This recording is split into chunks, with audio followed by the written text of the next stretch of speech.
Mahigit 200 miyembro ng NPA sumuko na sa Agusan del Norte.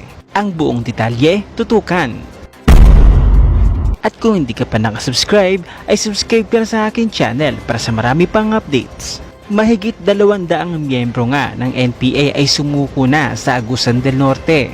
Kasama at bitbit nila ang kanilang mga armas. Ayon pa nga sa AFP ay isa itong may tuturing na record-breaking sa Philippine history dahil nga sa daming bilang na sumuko sa AFP. Narito ang buong detalye na paglalahad ni Monching Lumantas.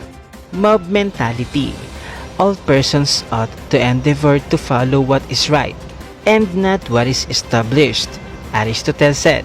The recent exposes on social media by former cadres of the NPA as well as their testimonies at the Senate hearings seem to have paid off and enticed other rebels to follow the path of peace.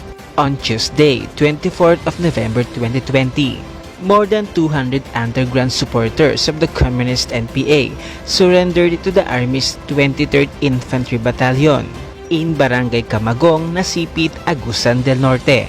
This is one of the single biggest number of surrenderies in Philippine history according to the AFP. Lieutenant Colonel Julio Cesar C. Paulo, commander, said the mass surrender was a result of the massive campaign initiated by the military, the local government, and the other government agencies urging members of the local communist movement to rejoin mainstream society. Congratulations to the AFP. Well done, General Parlade.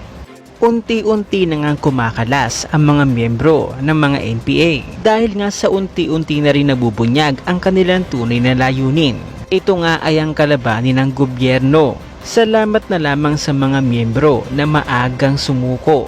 Dahil dito ay maituturing kayong isang tunay na bayani dahil mas pinili nyo nga maglingkod sa gobyerno sa ating bayan kaysa maglingkod sa mga rebeldeng komunista.